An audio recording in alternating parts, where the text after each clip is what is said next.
Hi, I'm Bruce Moody, and I'm with Military Community and Family Policy. We help military families navigate military life. We're the ones who bring you Military One Source. Memorial Day is coming up, and understandably, it's a very busy time at our national military cemeteries. In this time of COVID, it's pretty important to understand what has changed, what has not changed. So, joining me today from the Department of Veterans Affairs is Lesh Melnick. He is with the National Cemetery Administration. Also with us today is Barbara Lewandrowski, and she is from Arlington National Cemetery. It's great to have the both of you with us today. Thank you, Bruce. Absolutely. Welcome, welcome. Lesh, let's start with you. Let's just start with the National Cemetery Administration. What do you do, and how many cemeteries do you oversee? Thank you, Bruce. So the National Cemetery Administration is part of the Department of Veterans Affairs, and we oversee 105 national cemeteries across the United States. So we're part of the National Cemetery System, which includes cemeteries like Arlington, includes overseas cemeteries that are run by the American Battle Monuments Commission, and a few Civil War era cemeteries that the National Park Service oversees. But the vast majority of cemeteries fall under the VA and are available for veterans who are eligible and their eligible family members to be interred in around the country. Now, last year, the VA's national cemeteries had no public ceremonies for Memorial Day, and they did not allow the mass placement of flags on gravesites. So what, if anything, has changed for this year? Well, yes, we, like everybody else in the nation, we had to adjust to the COVID pandemic last May. This year, we're happy to let everybody know that we are resuming the mass placement of flags on graves. That's typically a volunteer activity that takes place at our cemeteries.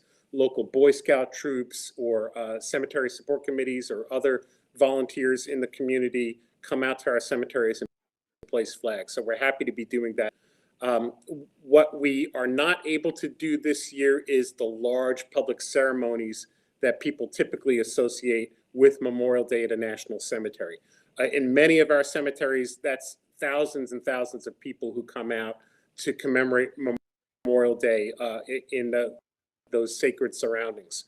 So every staffed cemetery in our system will conduct a wreath-laying ceremony that's going to be closed to the public. Pictures, or if they have a Facebook page, they will show video of it on Facebook, but we're not having the public. It's still too soon, according to the guidance from the CDC, to have mass ceremonies, even mass gatherings, even outdoors, when you're not sure the vaccination status of many of the people who will be attending. So that's the main difference. We're conducting Memorial Day in the cemeteries this year is we're not having a public ceremony, but we are doing mass flag placements. Understand. Yeah, thank you. So what should people know before they visit a national cemetery? Looking at restrictions regarding plants and flowers, flags, picnics, what are the COVID restrictions? Let people know how they can prepare for an event. Right. So as you know, the CDC updates guidance regarding COVID, and NCA is updating its guidance as well, so that people who are fully vaccinated are welcome to come to the cemeteries and not have to wear a mask. And as is always the case, the cemetery is open throughout the weekend. People can visit at any time, not just on Memorial Day from dawn to dusk. They are welcome to come and decorate their own veterans' grave if they choose to do so with flags or flowers. Bring those. We do not allow picnicking or pets in our national cemetery grounds, but please come. Feel free, if you're fully needed, to take your mask off and to honor our nation's veterans in our national cemeteries. So how else can people pay tribute to those who have served and sacrificed for their country this Memorial Day? Well, I really appreciate you asking me about that, Bruce, because the National Cemetery, let me start by saying my boss, his title is Undersecretary for Memorial Affairs. He's not the Undersecretary of the National Cemeteries, even though that's his job as well. His job title is about memorializing veterans. And so we can do that, obviously, on cemetery grounds, but we found a way to extend that memorialization experience beyond the cemetery. And we've done that with a site that called the Veterans Legacy Memorial, or VLM. We stood the site up in 2019, and VLM has a memorial page dedicated to every one of the nearly 4 million veterans that are interred in our 155 VA national cemeteries. And that memorial page has, at a minimum, the veteran's name and date of birth and service and so on. And you can search for any one of these 4 million veterans. Here's an example on your screen of Dolores Ruddock, very recently interred at Baltimore National Cemetery. She was a veteran of World War II from the 6th 888th Central Postal Battalion, excuse me. And on the page, there's information about Dolores. In this case, we've uploaded a photograph of Dolores. There's also an opportunity now for families and friends to upload a text tribute to their veteran. And start next week, this is the news that I really want to get out to all your viewers. Starting next week, families, friends, and others who want to pay tribute to a veteran can upload photographs. They can upload documents. So not just tributes to their veteran, writing about them, but stories about their life illustrated with photos. And those photos can be of the veteran and the veteran's family. And we really see it as a living memorial site for the families, for their comrades in arms. And we're hoping that folks will go to va.gov/remember and look up their veteran and tell the world something about their veteran on the VLM site. Wonderful. So we'll take that link and we'll put it down in the comment section, making it real easy. People can just click on it and get right into it. Also, the comment section is welcome. It's open to those who are viewing today, or even if you're watching this as a recorded event, which most people do. If you have a question or just a comment, or you just want to share what's on your mind about this issue, we have people from the VA, we have people from Arlington National Cemetery who can jump in and answer your questions. So we appreciate that. Lesh, thanks a lot for talking with us today. I want to move over to Barbara Lewandowski. She is with the Arlington National Cemetery. It's great to have you with us today. I wanted to start off by saying that Arlington National Cemetery was the site for the original Decoration Day in 1868. Today, we know it is Memorial Day. Can you tell us about what was Decoration Day originally, and how has it evolved since? Oh, sure. Thanks, Bruce. It's so good to see you and working with you again. As you mentioned, back during the Civil War, 1864 is when Arlington National Cemetery became a national cemetery. It was in 1868. Just 4 years later, thousands of service members came to Arlington, and it was really a potter's field back then. Back in 1868, Arlington did not have prestige as it was today because the government buried you, and families were unable to bring their loved ones home. It was General Logan, who was the general of the Grand Armies in 1868, who thought, we need to do something more. We need to honor our service members in a national way. And at that time, Day was announced, and this women and children and organized community groups would come to Arlington National Cemetery and physically put flowers down onto the graves and mementos down on the graves. Here you see a beautiful photograph from the very first Decoration Day in 1868 at Tanner Amphitheater. And if you come to Arlington over Memorial Day, you'll see Tanner Amphitheater decorated beautifully with the American flags around the amphitheater. Over the many, many years, Decoration Day became more and more popular. The cemetery became more popular as our nation's most hallowed ground. 1971, Arlington National Cemetery was deemed the national site for the National Memorial Day, the Memorial Day that we'll understand Arlington to be now.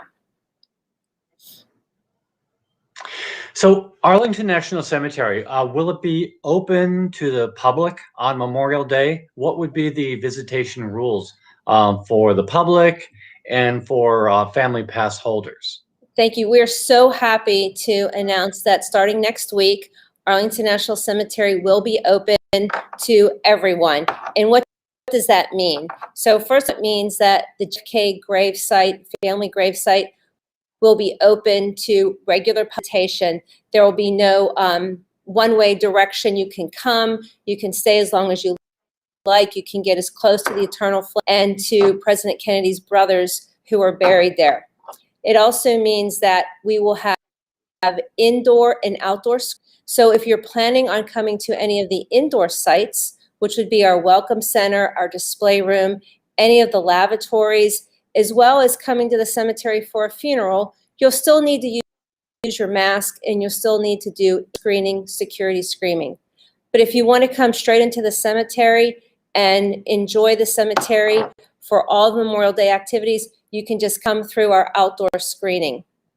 Finally, we'll have various activities throughout the week, starting on Thursday and ending on Monday with the National Memorial Day service. Now, if you're unable to come to the cemetery next week, and we hope that you can always go to our Facebook site, Arlington NTL. That's all of our social media handles.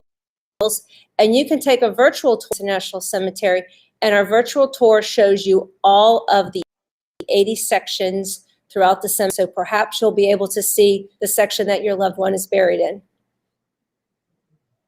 So what can we expect to see for the National Memorial Day observance? Good. I'm glad that you asked. Well, first of all, it's really important for the public that the public visitation for the National Memorial Day observance, the wreath laying ceremony, much like Les talked about, is closed to the public. We are still going to have the Armed Forces full honor wreath ceremony. We'll have a senior government official attend, and that will be live on all of our National Cemetery platforms, as well as the Department of Defense DoD live site. So you'll be able to see that ceremony in person. But you definitely can come to Terry on Memorial Day. We will have a tram service. Those are our narration tours. Those will be at noon. So anybody for a minimal fee can tour the cemetery and learn about the cemetery's rich history. We will also have free gravesite shuttles. And this is a wonderful benefit that we give to anybody who can, for free, jump on one of our shuttles, and our drivers will take you to your loved one's grave in the cemetery. And then when you back, you just call the number and we'll come back and get 639 acres is a long way to go to visit a loved one's grave. So we're happy and pleased to provide benefit to our family members and pass holders. I've been there. It's a lot of ground to cover. Yeah. On Thursday, the Thursday before Memorial Day, the traditional first ceremony of the Memorial Weekend is something called Flags In. So first, explain to us what is Flags In and how can the public participate? Great. It is one of our favorite events here at Arlington National Cemetery throughout the year. Well, for the past 50 years, the Old Guard, Infantry Regiment, the Old Guard, has been the only military unit to participate in Flags In. And what they do is thousands of soldiers will put these small flags, as you see on your screen, in their rucksack, and they will take about 4.5 hours to place a flag at every single one of our headstones, 260,000 headstones at Arlington. This year, we're pleased to announce that not only the Old Guard will be placing the flag headstones, but all of the Joint Honor Guards will be participating.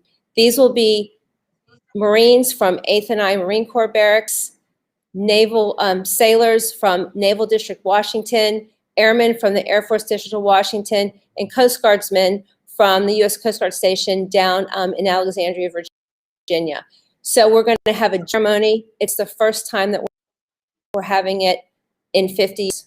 How can the public participate? What you can do is Flags In starts about 2 o'clock in the afternoon because they have to start up at the Old Post Chapel and work their way down to the cemetery.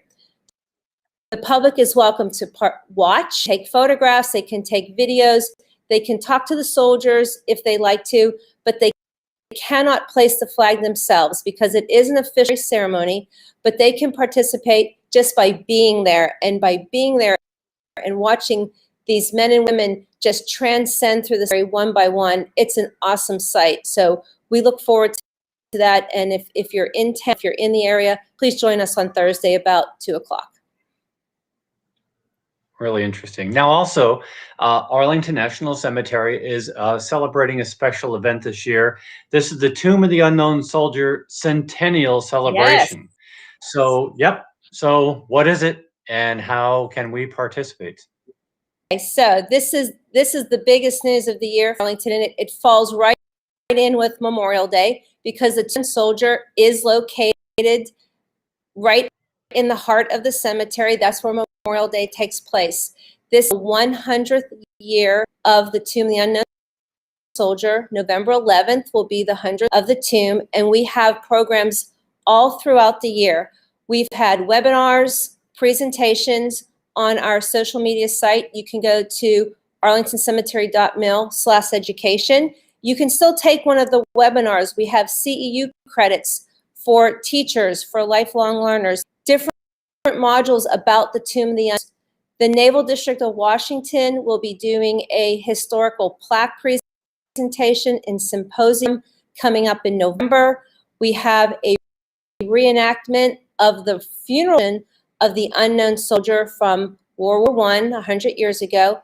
That will be in November, as well as a first-time flower procession where the American public, visitors from around the world, can actually walk across the plaza of the Tomb of the Unknown, just like the tomb guards, a flower at the tomb. That's a 2-day event, and we're expecting thousands and thousands of people to participate in this lifetime event. Of course, we'll have the Armed Forces Full Honor Funeral wreath-laying ceremony. We would expect the senior government official to attend that as well. Our website, arlingtoncemetery.mil. You'll see all the different programs throughout the year. We're just really excited for everybody to celebrate the Tomb of the Unknown Soldier Centennial.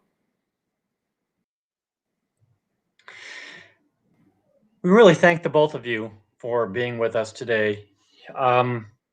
Service members who have given the ultimate sacrifice are in hallowed ground, whether it's Arlington National Cemetery or the national cemeteries across the country. They are cherished by the communities where they reside. I thank the both of you for being with us today and for sharing this really valuable and helpful and inspirational, frankly, information about how people can mark Memorial Day this year. Thank you for both for being with us. Again, if you're watching, please just post your comments, your thoughts about Memorial Day this year.